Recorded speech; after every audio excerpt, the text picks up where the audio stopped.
Fantasy is designed to stimulate a thoughtful exploration of what we know and the origins of what we believe we know about the most perplexing questions facing mankind. The opinions expressed in this program are those of the people in the program, and they are not the opinions or views of the distributor.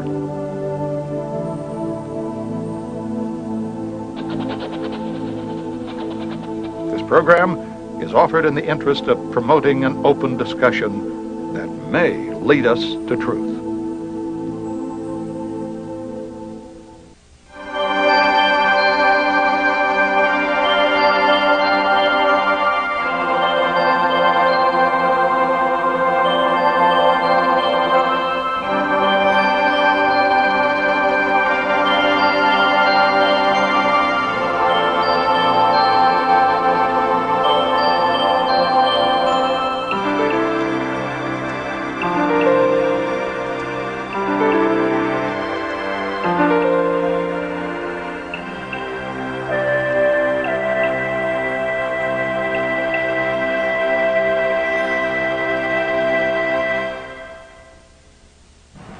I think at one time or another we've all questioned as to whether all that we see and are experiencing in our world has some sort of a rational plan behind it, because we understand now that both the Republican and the Democratic Party in our country are basically run by the same people.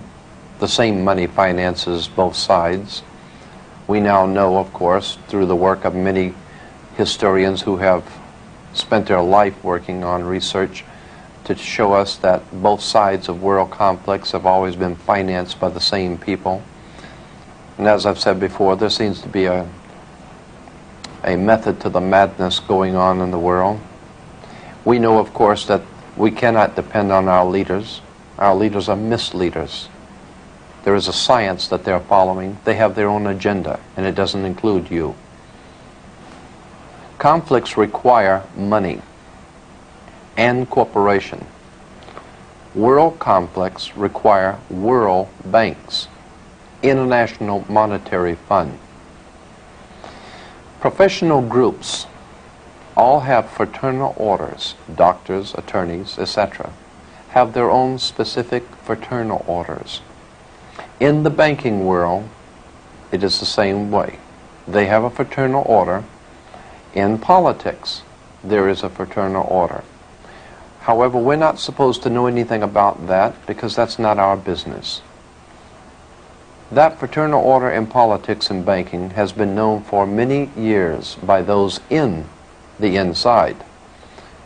It has been referred to by different names, different times, in different countries. The best overall name that we can give to this fraternal order, which is running our country, politics, monetary, is Freemasonry.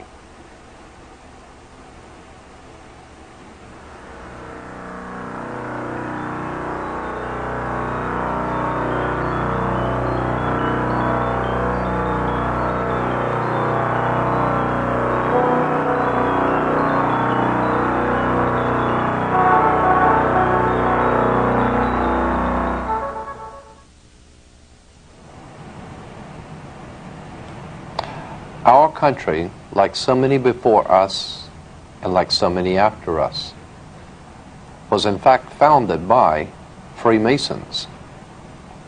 Freemasonry has played a part in almost every government ever founded in this world. It is in operation today throughout the world. We want to establish first that what we're not talking about is Blue Masonry or the Masonic lodges in your hometown. We're not talking about the Freemasons that live across the street from you. We're talking about a worldwide fraternal organization that is powerful enough, old enough, and wise enough to operate behind all governments in the world, behind fraternal institutions, monetary systems in the world, and yes, they are in fact connected. For instance, the idea that our country was founded by so many Freemasons and Rosicrucians, among others, We ask ourselves, why do we fold the American flag in a triangle? And what does the pyramid or the triangle have to do with the American system of government on our dollar bill? If we remember that our Constitution was signed in Philadelphia, Pennsylvania is referred to as the Keystone State. The reason why Pennsylvania is the Keystone State, because the Freemasons that founded this country were members of the Scottish Rite, and in that Scottish Rite there is the Royal Arch degree. The Royal Arch degree, and of course the Royal Arch, if you do not know, was originally because of the sun coming over the horizon in the morning made the Royal Arch. The Royal Arch degree of Freemasons has been continually and ever busy throughout the world with their Freemasonic endeavors. The United States, as I said, founded in its Constitution in Philadelphia. Pennsylvania becoming the keystone of a Royal Arch. There is much concerning this material that we need to look at. Who are the Freemasons? Why are there emblems and symbols throughout the world on flags and emblems and symbols throughout the world on all sides of conflicts? We might ask ourselves about the Red Cross. The International Red Cross is a Masonic organization. They always, in every conflict, are able to go behind enemy lines. Why is the Red Cross, the International Red Cross, able to go behind enemy lines in wartime and conflict? There's a reason. The International Red Cross out of London, connected with the American Red Cross, comes from the Red Cross of St. George, the cross on the British flag, the Red Cross. That also is a Masonic institution.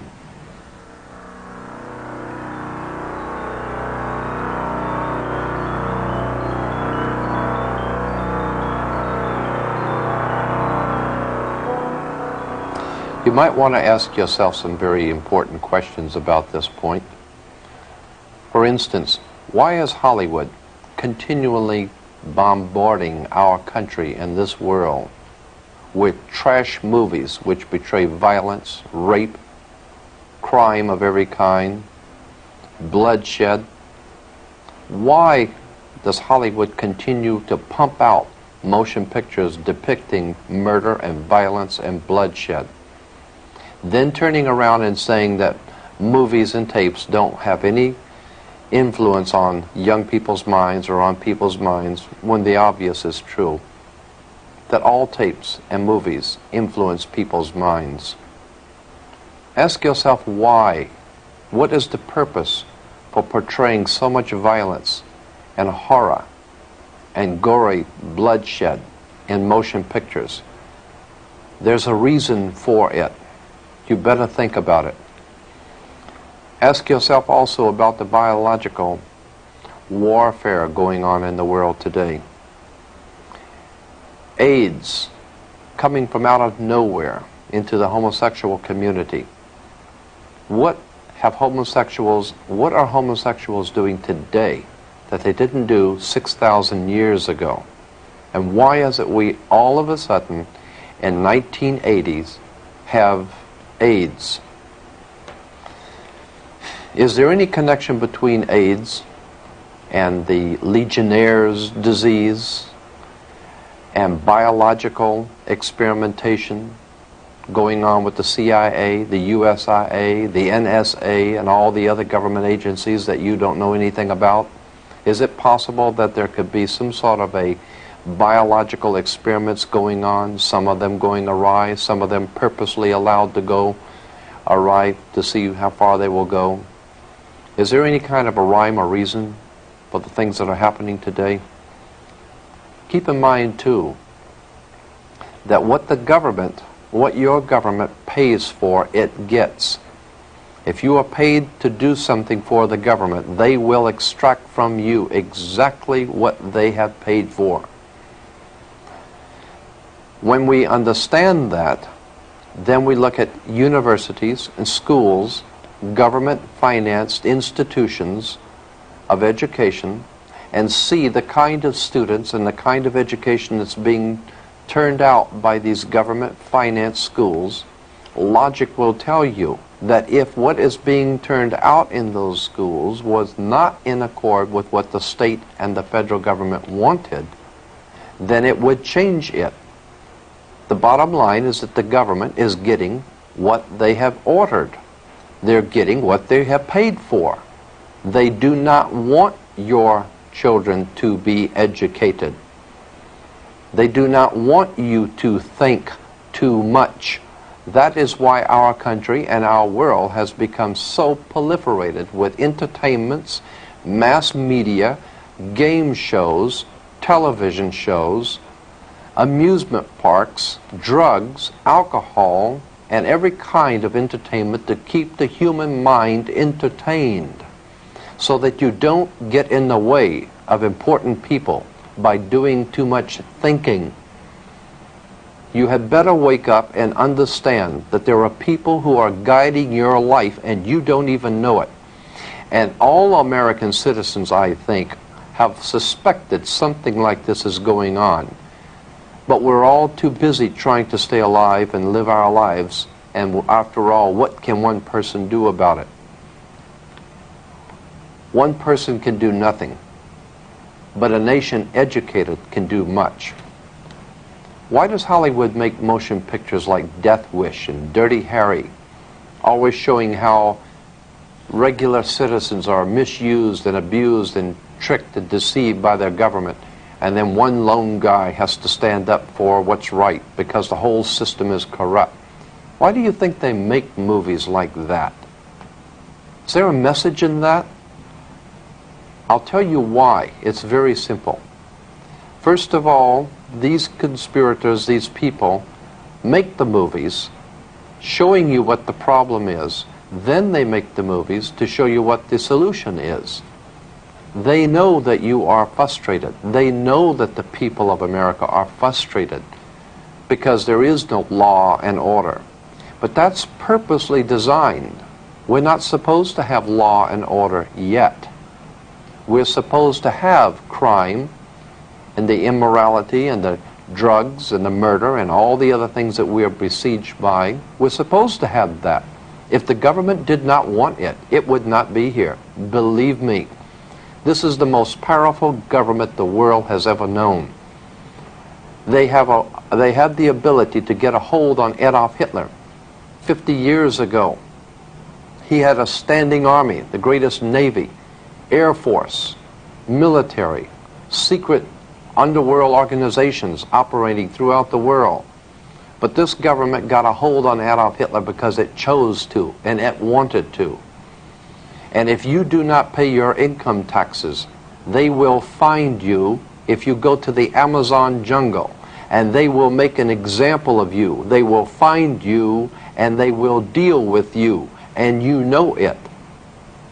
But for some reason they're unable to get a handle on drugs and the crime in the streets for some reason. There is a reason, and that's what we want to talk about. There is a method to the madness. You might also want to ask yourself why it is back in the early 70s, while no one was looking, NATO, the North American Atlantic Treaty Organization, changed its fatigue colors from the dark greens and dark browns, the fatigue colors or the camouflage colors, to light tan. Throughout the Western world, the colors were changed for the military from dark greens to light tan. Why? Because this government, along with its NATO allies, realized that there would be a war in an area where they would need camouflage, which would be light tan. So quietly, they changed that. They changed the color, and you didn't know anything about it. You want to ask yourself, too, where did Adolf Hitler and the communist government today get their money? Who financed Stalin? Who financed Lenin, Trotsky? Who financed the communist revolution? You might want to ask yourself, what part did American Wall Street play? The international bankers in New York, in Switzerland, in London, what part do they play in financing people like Hitler, like the communist movement, and God knows what else they're financing throughout the world? Why is it that drugs are brought into this country daily and we're not able to do anything about it? We're not able to do anything about the aliens pouring in across the border. I am here to tell you why. It is very simple. The government gets what it wants. There is a method to the madness, as we said, and we're going to explain that to you. Before we get into the older European history of Freemasonry, let's look at our own backyard. Is this a scene from Mississippi burning, or is this a picture of 1930s Ku Klux Klan meeting? Who are the men hiding behind the hoods, and why do they venerate the owl? Simple, the owl symbolizes wisdom because it sees things in the dark. No, this is not the Ku Klux Klan or Mississippi burning. This is your constitutional government burning. Let's remove the hoods and see who came to the party. The last 2 weeks of July of every year, a secret meeting is held in our country in Northern California by the world's most powerful people, bankers, politicians, industrialists, entertainment luminaries, all overworld figures. This group, directly connected with the European ruling elites, is commonly known as the Bohemian Society. Our now famous Council of Foreign Relations, the government behind the American government, is represented here, along with members of the Bilderberger Group of Europe. A meeting held once a year to decide a worldwide scale, your future, a shining example of true democracy carried on in the dark. Obviously here, your vote doesn't count. Appropriately, the owl is chosen as a symbol for this ilk, for it too is at home in the dark. The name Bohemian carries a dictionary definition as, quote, a community of persons who adopt manners, mores, conspicuously different from those expected or approved of by the majority of society and who disregard conventional standards of behavior.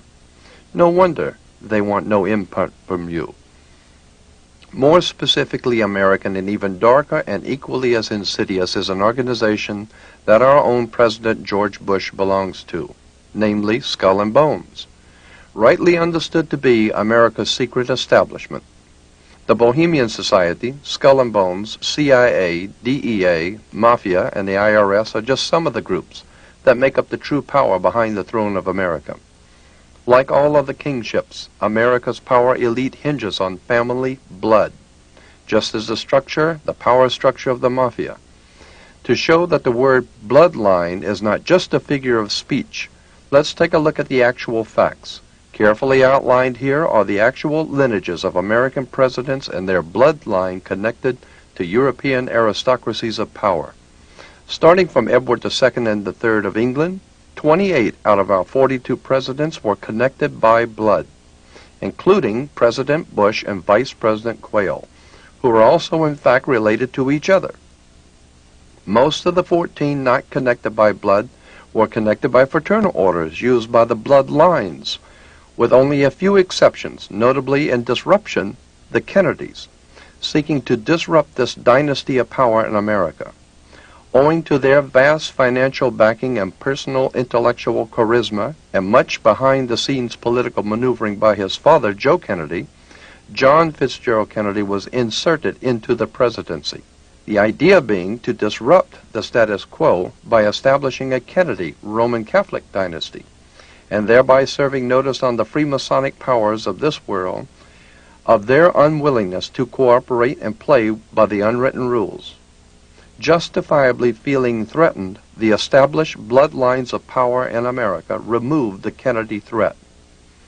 Official police records show that the John Kennedy assassination was closely preceded by and followed by as many as 100 assassinations, all of which were closely connected with the Kennedy family's rise to power. In our discussion of secret societies, Freemasonry, and occult orders in general, we want to talk about one that might be familiar to you, or perhaps you've heard about.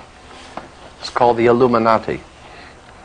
We don't intend to spend a whole lot of time on the Illuminati, but just enough to familiarize yourself if you've never heard of the organization.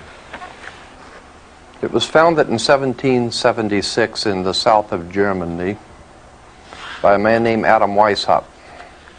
He formulated his plans in relation to the House of Rothschild in England, Germany, France, Italy. The Rothschild banking dynasty behind the governments of Europe hired Adam Weishaupt to formulate a plan for the world at that time to accomplish certain goals for those in power. That plan came to be known as the Illuminati plan. Now, you can find most of this material in any library, any encyclopedia, under the word Illuminati, which comes from, obviously, the word illumine, to be enlightened, to be in the light. But there's a very important book that I'd like to bring to your attention called Fire in the Minds of Men. It's on the origins of the revolutionary faith.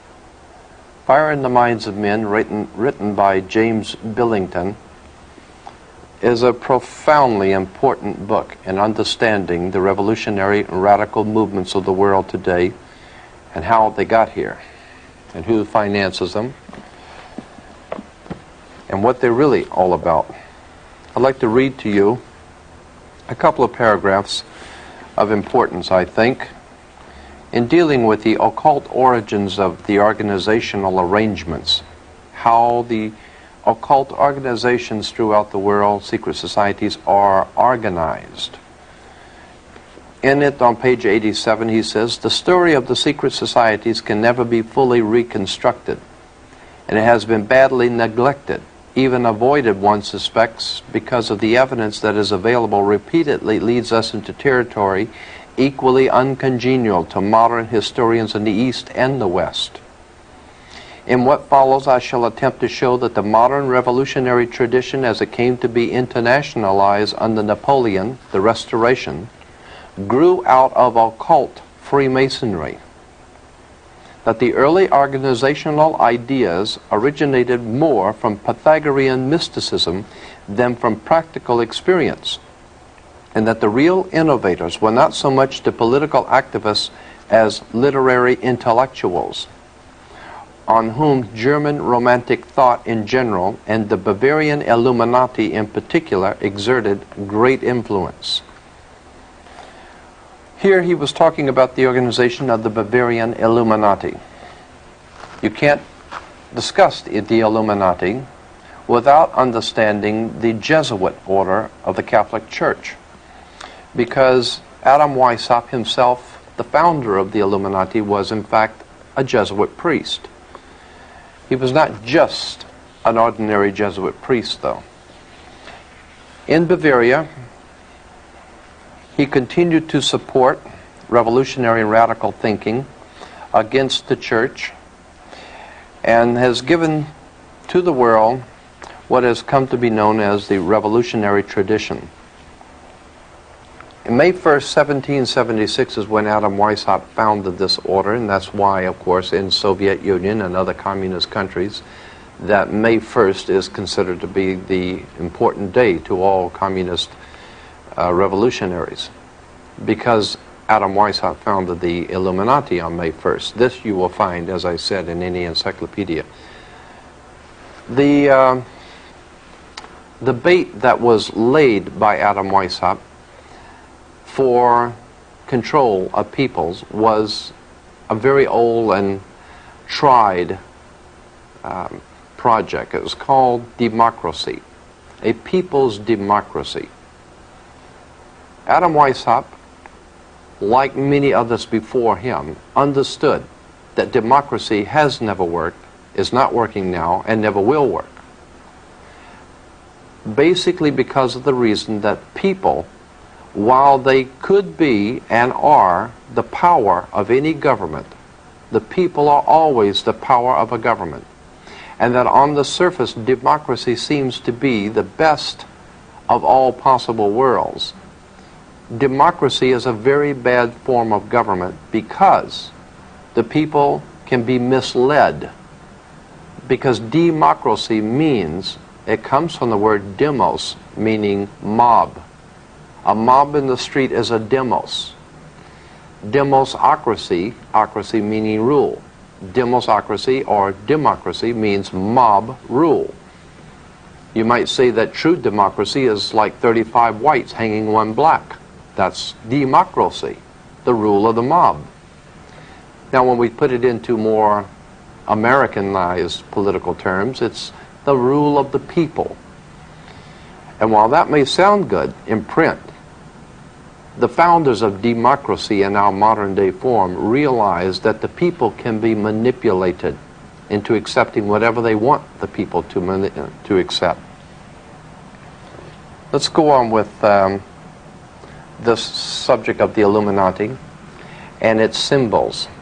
You will find the symbol of this secret society on the back of a $1 bill. On the back of the dollar bill, on the left-hand side, you will see the pyramid with an all-seeing eye, the eye of Horus, the Egyptian god of light, the Egyptian god, God's son. And you will see beneath the pyramid 1776 spelled out in Roman numerals, and the words Anokopias over the top of the pyramid. Anokopias is translated to mean our enterprise. Anut, our enterprise. Kopias is translated to mean has been crowned with success or is crowned with success. Therefore, Anokopias is our enterprise is now a success. And then to find out what enterprise that was a success, as on the bottom of the pyramid, Novus Ordo Seclorum, the new order of the world, the new world order. Well, if we remember that Germany was the home of the concept of the New World Order. Adolf Hitler, his entire motivation was to establish a new world order. But in order to establish a new world order, you had to destroy the old world order. And that is exactly what Hitler set out to do, destroy all of the old aristocracy, power bases in Europe, and set up a new world order. Which brings me now to the Masonic lodges in south of Germany and their connections with the French Revolution. And there is tremendous amount of information on that subject, and we're not going to go into it today. Suffice it to say that there was a tremendous amount of Freemasonic activity in the French Revolution, in the Mexican Revolution, in the American Revolution, and on all other revolutions going on throughout the world. There are many, many connections between Freemasons in government, Freemasons in banking, Freemasons in fraternal orders, operating and working together. But we don't know that. And while our people are going into, at this time, into the Middle East, we're not aware of the fact that what is going on in the Middle East is a war between secret societies, factions, occult movements that we don't know anything about. Has nothing whatsoever to do with oil, has nothing whatsoever to do with a conflict that America should be concerned with. It has to do with some very old and ancient Freemasonic folklore. I'd like to show to you also from this book, I'd like to read to you from Fire in the Minds of Men in the introduction something very interesting and very important as we get into the symbols of the Illuminati and symbols of the Freemasonic orders of the world. On page 6 in the introduction it says, European aristocracy transferred its lighted candles from Christian altars to Masonic lodges. The flame of occult alchemists, which had promised to turn dross into gold, reappeared at the center of new circles, seeking to recreate a golden age. Bavarian Illuminati conspiring against Jesuits, French Philadelphians against Napoleons, Italian charcoal burners against Habsburgs. Always two sides. A reoccurrent model for revolutionaries and early mystics and young Karl Marx in the Russians of Lenin's time was Prometheus, the god who stole fire from the gods for the use of mankind. The Promethean faith of revolutionaries resembles in many respects the general modern belief that science would lead men out of darkness into light. And here's the point.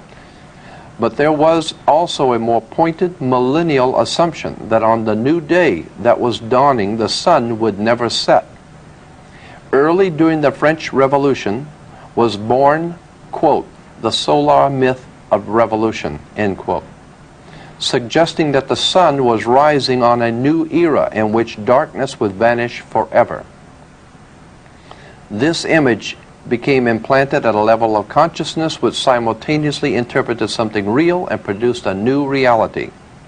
The new reality that they sought was radically secular and stringently simple. The idea was not the balanced complexity of a new American federation, but the occult simplicity of its great seal, an all-seeing eye atop the pyramid over the words Novus Ordo Seclorum.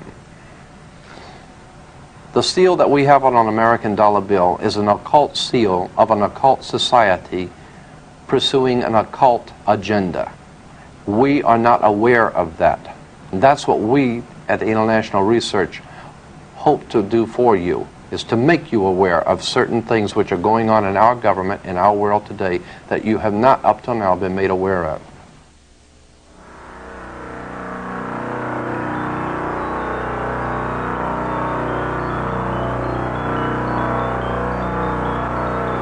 It is not our purpose to spend too much time on this particular order of Freemasonry, the Illuminati, but we want to spend enough time so that you understand how it worked, what its purposes were, and how it affects us today. Because it's still with us today. It has taken on different forms in different countries, but it is still basically with the world today. Now, perhaps some of you are aware of this material that we're discussing right now, and maybe you're not.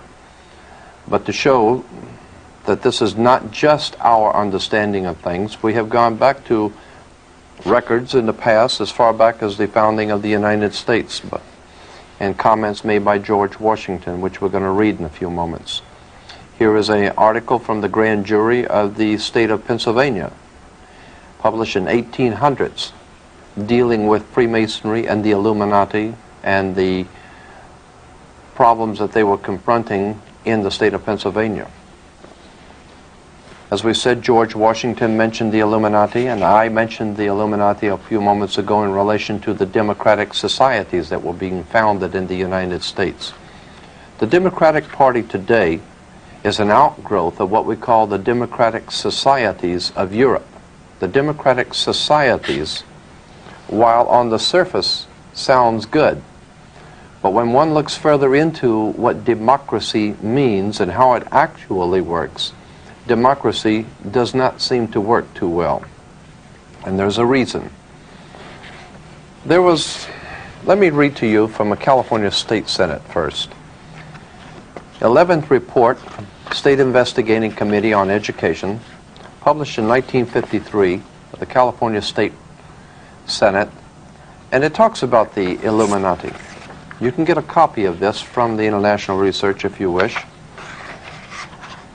In dealing with the subject of communism, secret societies of communism, in 1953, on page 168, I'm going to do a little reading, but it's very important. I think it's important that you should hear this. On 168, the California State Senate goes on to say, since many intelligent persons, even in high official positions, do not appear to have acquainted themselves with the real nature and seriousness of communism, it is perhaps appropriate to give briefly some really informative, authentic data concerning it. Communism and Russia are by no means synonymous. Russia merely occupies the unfortunate position of being communism's first victim. Communism is synonymous with world revolution and seeks the destruction of all nations, abolition of patriotism, religion, marriage, family, private property, and all political civil liberties, and the establishment of a worldwide dictatorship of the so-called proletariat, which is in fact an autocratic, self-constituted dictatorship by a small group of self-perpetuating revolutionaries. Over on page 169, the document goes on to say, so-called modern communism is apparently the same hypocritical and deadly world conspiracy to destroy civilization that was founded by the secret order of the Illuminati in Bavaria in May 1st, 1776, and that raised its hoary head here in our colonies at critical periods before the adoption of our federal constitution. The world revolution conspiracy appears to have been so well organized and ever continuing to be ever on the alert to take advantage of every opportunity presenting itself or that the conspirators could create. It is significant in this connection that as early as 1783, when unsettled conditions and dissatisfaction in some quarters had arisen in the American colonies, subversive anonymous sermons were circulated among the colonial army to incite dissatisfaction and rebellion. George Washington immediately called the army together and in addressing them used this significant language. This is taken from page 86, volume 4 of Marshall's Life on Washington, remembering that this is 1783, George Washington addressing the army, says this, "My God, what can this writer have in view by recommending such measures? Can he be a friend to the army? Can he be a friend to this country? Rather, is he not an insidious foe, some emissary perhaps from New York?" Then the next paragraph, the California State Senate continues, "It is plain that George Washington believed that the then center of this secret conspiracy, so far as this country was concerned, to be located in the city of New York." We know that there has been some sort of a manipulation of our government, our money, our institutions, and our lives by our government. But what we don't realize is that there is an agenda. There is a method to the madness.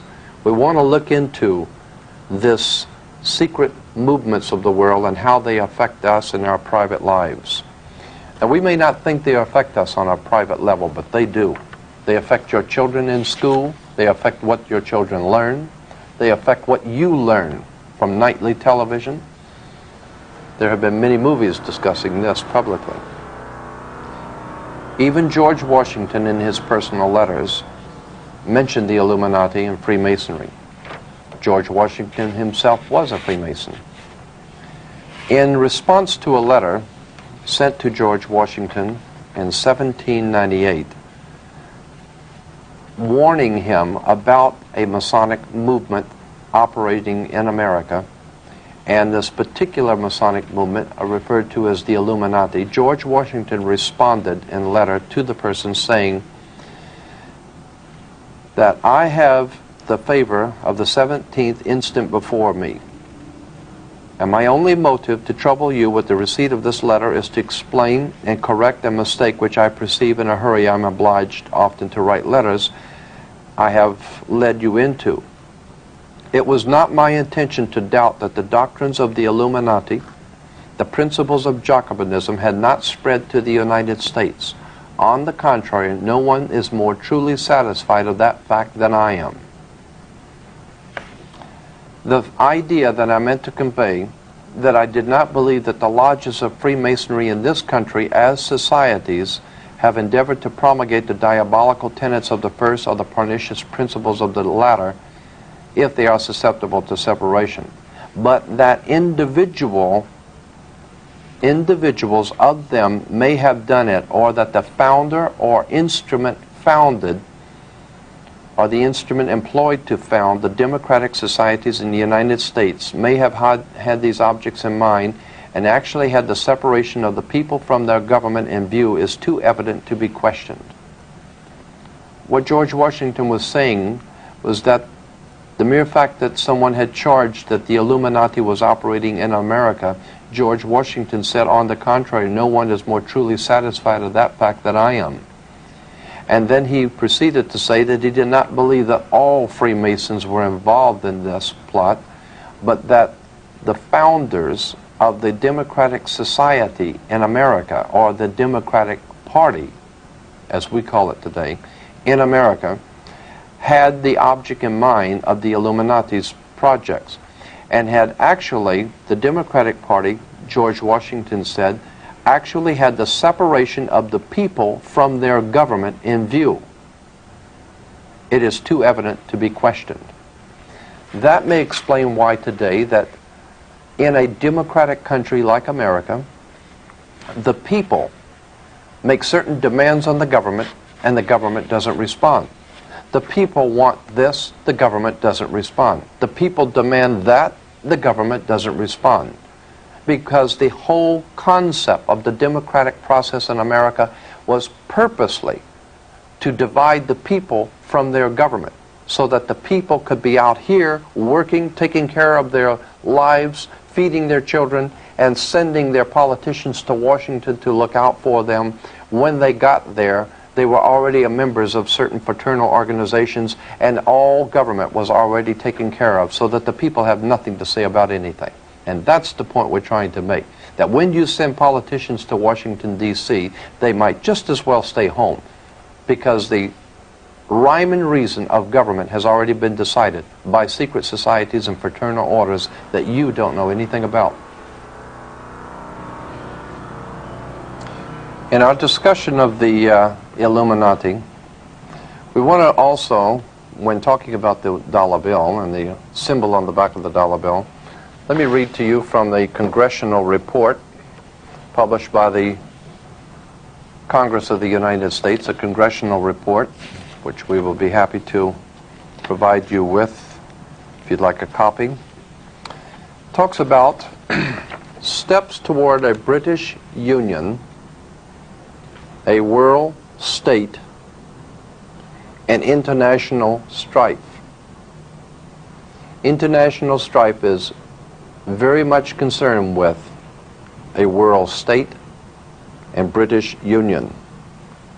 As we brought out before, Britain is referred to as God's kingdom, the United Kingdom. International strife, which is happening throughout the world, is part and parcel of preparing the world for God's United Kingdom. And America is playing its part. That, incidentally, as I think I mentioned before, provides the basis for racism in the world today. God's kingdom, of course, coming through Britain and America. America being ruled from the White House. England being God's chosen to sit on Jehovah's throne for Jesus, provides the world with a convenient racist philosophy. And then we wonder in this country why the rest of the world doesn't seem to care for America a lot. There's a lot that we should know concerning the symbols on the dollar bill. Let me go to this congressional report published back in 1940. It says on page 13, "Let me call your attention to the fact that on the reverse of the Great Seal of the United States, which appears on our dollar bills, you will find the exact symbol of the British Israel World Federation. This symbol is also carried on literature of other organizations promoting a world government and a world religion. At the bottom of the circle surrounding the pyramid, you will find the wording Novus Ordo Seclorum. It was this new order that was advocated by Clinton Roosevelt several hundred years ago, and recently in Philip Drew, and now followed by the executive." We understand that this whole concept of a new world order is a revolutionary idea developed out of occult Freemasonry. I want to go back to the introduction of fire in the minds of men and lay the foundation for something that I think you're going to find very interesting. Again, we want to requote from page 6. In the introduction, it says, "A reoccurrent mythic model for revolutionaries, early romantics, and young Karl Marx, and the Russians of Lenin's time was Prometheus, who stole fire from the gods for the use of mankind. The Promethean faith of revolutionaries resembles in many respects the general modern belief that science would lead men out of darkness into light." It's interesting that in New York City, in Rockefeller Plaza, At the very entrance to Rockefeller Plaza is an enormous statue of Prometheus. How appropriate. And when one understands how the Soviet Communist Party is financed, organized, and directed out of New York, then it will not be any great mystery as to why in front of Rockefeller Plaza we have the god Prometheus. James Billington, in his book Fire in the Minds of Men, explains that that is a symbol for the world revolutionaries. But it goes on to say in the introduction, but there was also a more pointed and millennial assumption that there was a millennium coming, a new world order, a millennium, a 1,000-year reign, so to speak. A more pointed millennial assumption that on the new day that was dawning, the sun would never set. Early in the French upheaval was born the solar myth of revolution, suggesting that the sun was rising on a new era. This whole idea of the sun rising on a new era, the new dawn, the millennial assumption, we can see this openly being used today by our president in such newspaper clippings as the New World Order and how the world is now being formed into a new world order. We want to talk about that and what that means for you. As a matter of fact, here in the Daily News in our hometown, Bush urges unity and crises. Beneath it, it says, he sees the Gulf as a test of the New World Order. That New World Order is on the bottom of the dollar bill. It's on the bottom of the pyramid that's on the dollar bill. It's an interesting concept, and it's one that you should know about. Because what is going on in the Middle East right now is part and parcel of a Masonic movement. Freemasonry has made arrangements to organize, direct, finance, and control different segments of society in our country and throughout the world.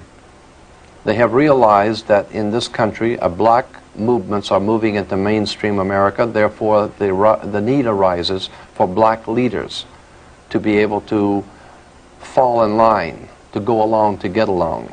And some of the black Freemasons that have been accepted into the order is, for instance, is Jesse Jackson, Andy Young, mayor of Atlanta, Kenneth Gibson, 3-time mayor of the city of Newark, New Jersey, the late Harold Washington, mayor of Chicago, State Senator Julian Bond, Supreme Court Justice Thurgood Marshall, Marion Barry, mayor of District of Columbia. We see that Freemasonry uses all races to accomplish its objectives.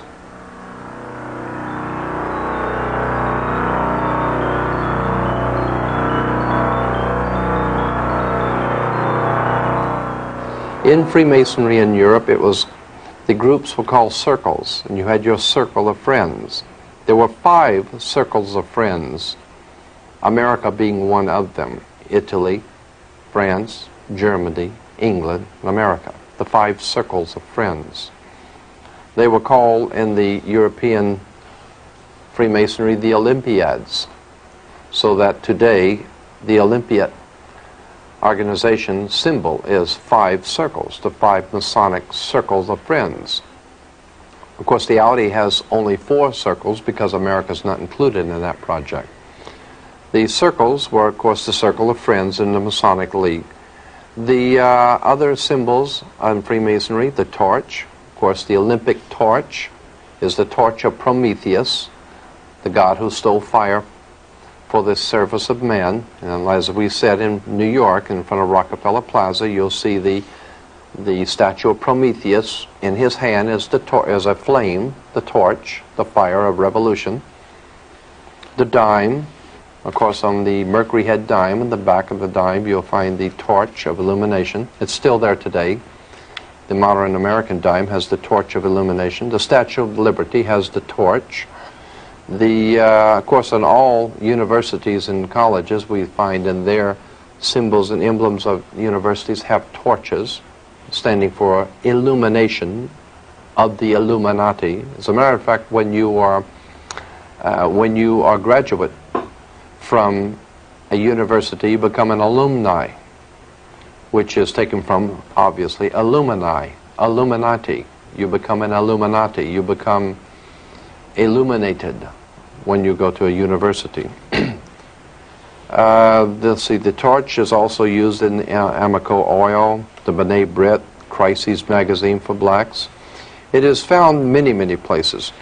Chevrolet, just this year, in its Saturn division of General Motors, is putting out its aluminum car, not aluminum, but Illumin car from the Illuminati. Of course, when you go to college and university, or even graduate from high school, you come out with as we said, a black robe, which is black for Saturn, the god of Hebrews, and the square mortarboard. The square mortarboard is, of course, Freemasons use mortarboards for their plaster. So that's why you wear a square mortarboard when you become an alumni. It all has to do with Freemasonry. It all has to do with the control of education in this country, the control of our religious thinking, our minds, our government, our money, our lives. Everything from your corner drugstore is influenced by Freemasonry, secret societies, occult orders, and politics of the scientific kind. Our founding fathers would probably turn over in their grave if they saw what happened to us and how we've been deflected from our purpose and our mission in the world to become nothing but pawns in a game. Even the Liberty Bell, the symbol of liberty, an equal Liberty Bell, identical with the same crack, is found in Moscow.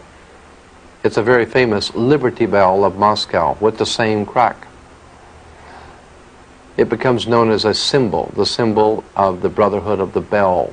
Bel being B-E-L, the ancient god in the Mesopotamian Valley, being the one that we call Beelzebub or Belteshazzar or Yahweh. There are too many symbols, too many things going on in our world that we're just not aware of in this busy time in which we live, that it's time that we took time to look around us, see the emblems of power, see the emblems and seals of our government. Look at the dollar bill instead of trying to earn one. Just look at one for a change. Look on the front at the Masonic emblems on it. Look at the back, the Masonic emblems there. Ask yourself why it is that our country operates the way it does. And is there a rhyme and reason to the way things happen? When you understand that General Motors, Ford Motor Company, and all other corporations in the world have an agenda, they don't just wake up every morning and decide what they're going to do. Large, very large international corporations have to make plans for tomorrow, for next week, for next year. When you have hundreds of thousands of people on a payroll, you can't afford to wait till the last minute to decide what you're going to do. The ship of state is far too large to turn around just overnight. It's like a giant ocean liner. The ship of state is a very large vessel. You have to make plans for it. You have to direct the people. You have to concentrate your power. You have to concentrate the people's attention on certain things in order to get them to go in the direction that you want them to. We are a very large and powerful people in America.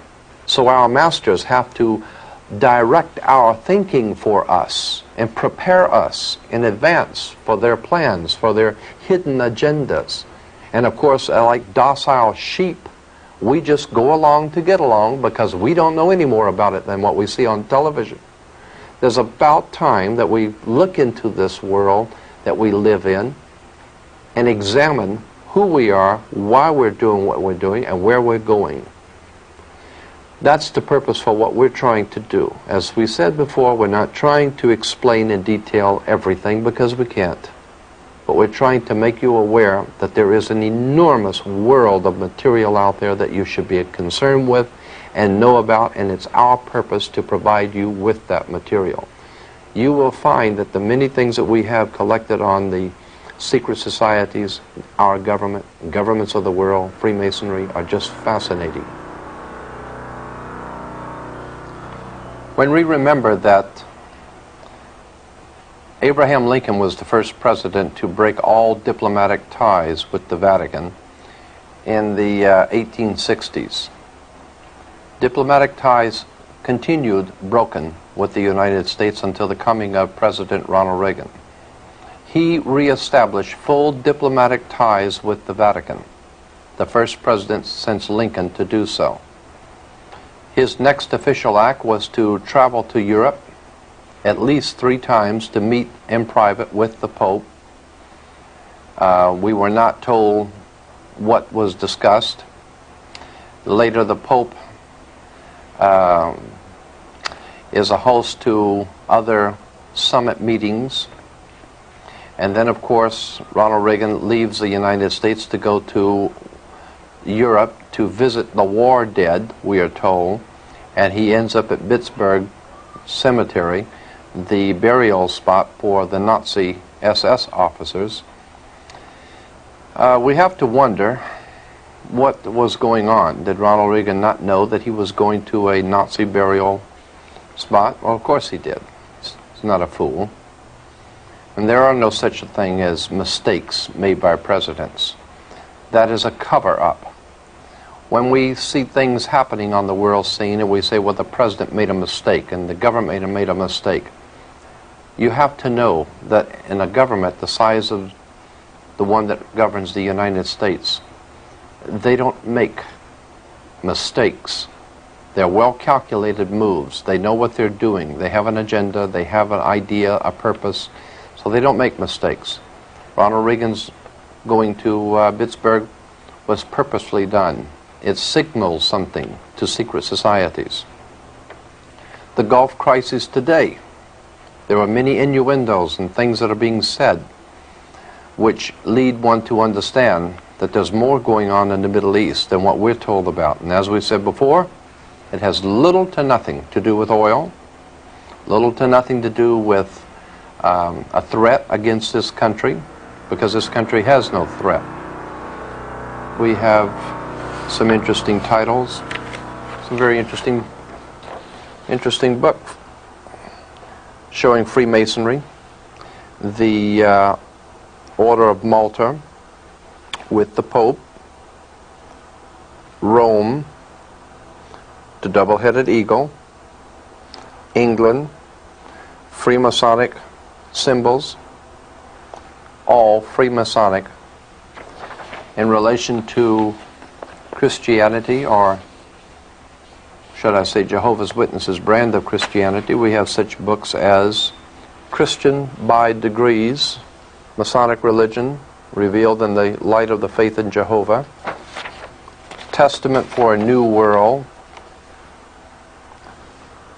given to us being the 7 books containing essential spiritual wisdom, given to us by the Knights Templars. The table of contents reveals the Book of Jehovah and the Book of Jehovah's Kingdom on Earth, Jehovah's Kingdom on Earth with the Knights Templar emblem.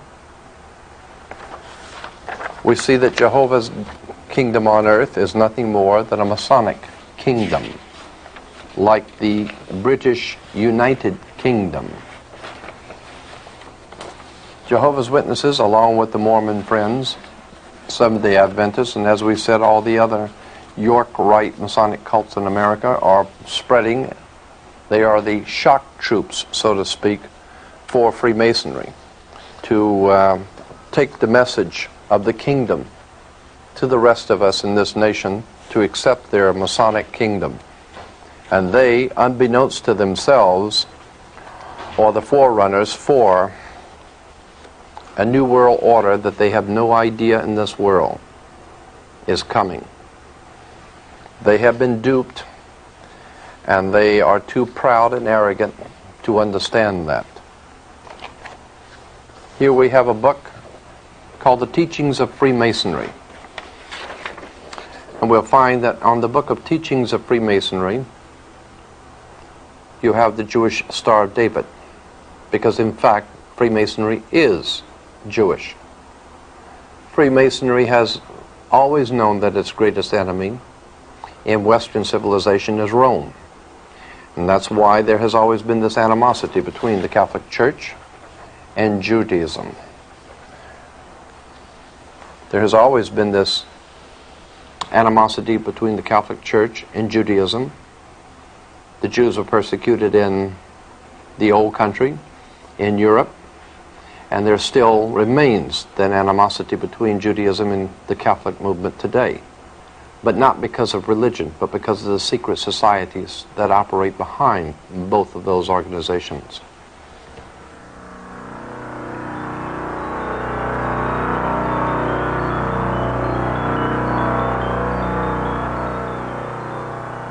You might be interested to know also that the Pope's headdress, the papal headdress, goes back to an ancient Jewish headdress. And of course the Pope wears the yarmulke, and so does the cardinals wear the yarmulke. But in particular, the Pope's headdress is shown here as Freemasonic. This is from a Freemasonic research book, a volume on Freemasonry and the garb of Freemasons.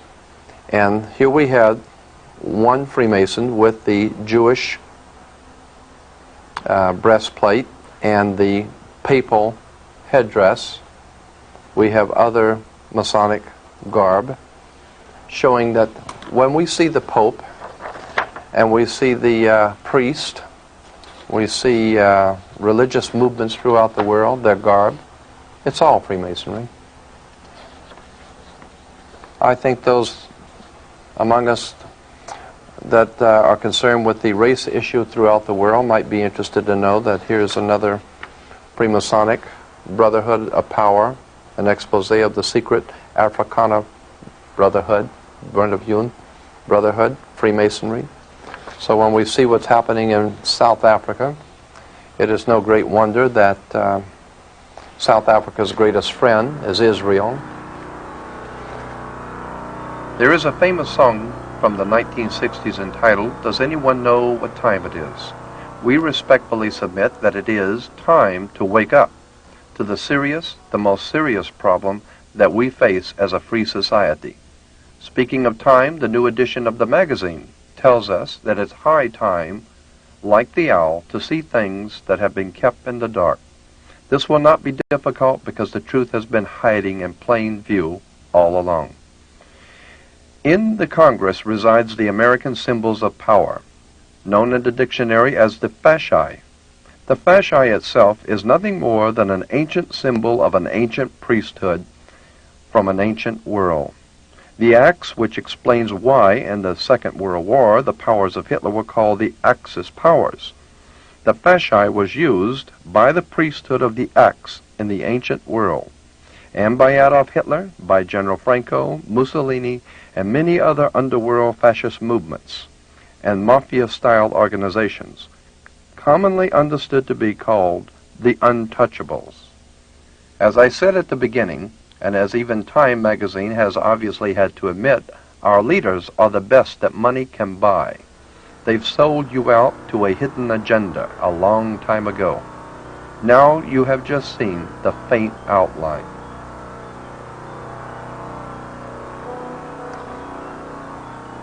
In the past tape, we have tried to at least enlighten your mind to a subject that has not been adequately dealt with. That is the secret societies and subversive movements that are restructuring our world and using all sorts of guises and excuses. Everything from Jehovah's Witnesses to the Mormons with their Zion National Park and the New World Order and the racist philosophies that permeate the Western world. And it has become an idea whose time has come to explain and talk about these subjects. As we have mentioned before, we have adequate documentation for the things which we have said. If you would like to inquire further for further information, it is obviously a subject that cannot be covered very well in just a few tapes. But we hope that we have been able to at least present some concepts and ideas that may be fresh and new and important to look at And we want to thank you for your time. And we want to leave you with this thought that this country was based on the fact that individuals had a right to know. We had a right to understand and to expect from our leaders the truth. We haven't received the truth from our leaders, and we're not going to. They have their own agenda. They have their own ideas about what they're going to do, and it doesn't involve you. All that you are expected to do is work and pay your taxes, be a capital product for their system, and not ask any questions. I think it's high time that this country begin to ask questions of its leaders, its misleaders, and as we said before, that we have the best religious and political leaders that money can buy. I think it's time that we begin to look at these subjects very deeply, and if you want help on any particular facet that we've talked about, or if you want more information generally on these subjects, we will be happy to provide you with all of that information. Again, I have to say that what I have told you is what I've only told you. I haven't told you the rest of the story. It is an enormous story. We hope that we've been able to at least enlighten you somewhat, and we thank you for your time.